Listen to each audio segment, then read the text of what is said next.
when we talk about SOC reports, remember there are different types. We have SOC and we have SOCs.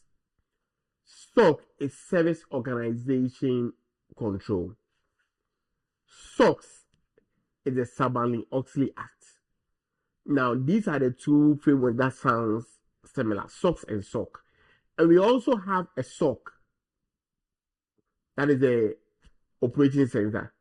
So, know the difference between these three because it usually confuses people.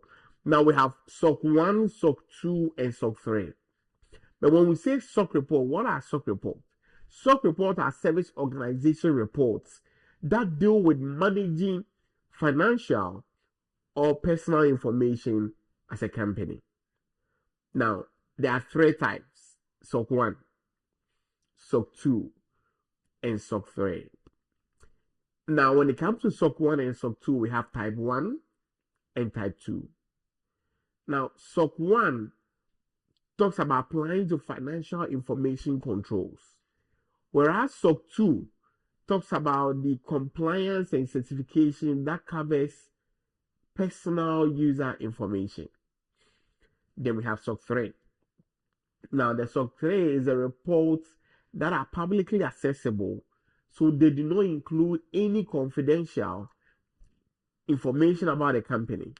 These reports apply for a specific period, and new reports consider any earlier findings.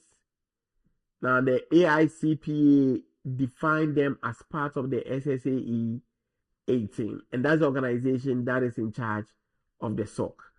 Now, the one that mostly gets the focus and the attention is SOC 2. Why SOC 2?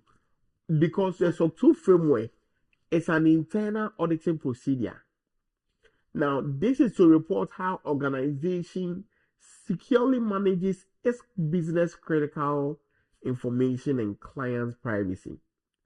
So the audit is carried out by a third party and generates reports that are unique to the organization.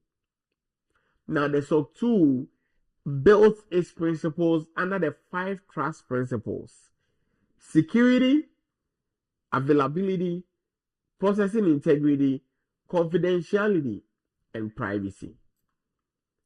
Security, availability, processing integrity, confidentiality, and privacy. And that is SOC 2.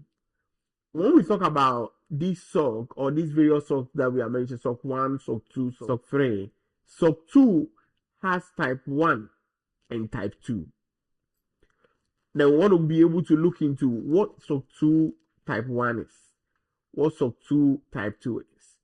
Now, when we talk about SOC 2 Type 1, SOC 2 Type 1 refers to controls for a specific period of time.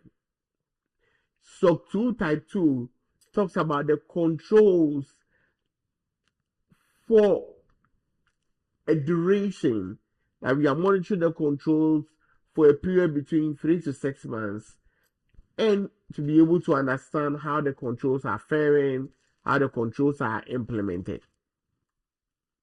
And that is where the SOC 2 Type 2 also comes in. And on my charts here, you can see the difference between SOC 1, SOC 2, and SOC 3.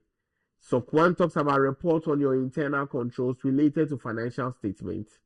SOC 2 reports on the internal controls that are related to security, confidentiality, processing integrity, privacy, and availability, the 5 trust principles. And the SOC 3 reports on the results of SOC 2 in the manner that is suited for the general audience.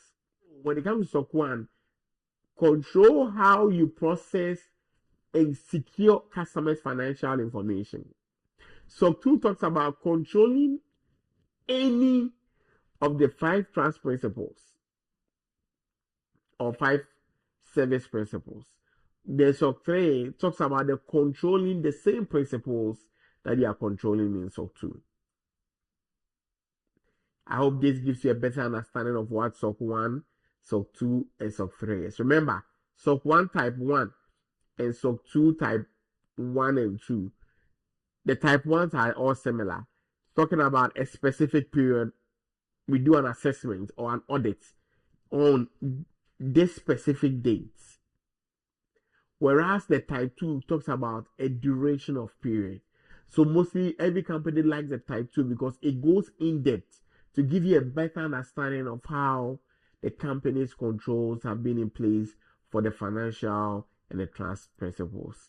Thank you. If you want a detailed course on the control, that is, and how the assessments and everything is done, catch us on our SOC framework course, and we're going to talk more into that. Thank you.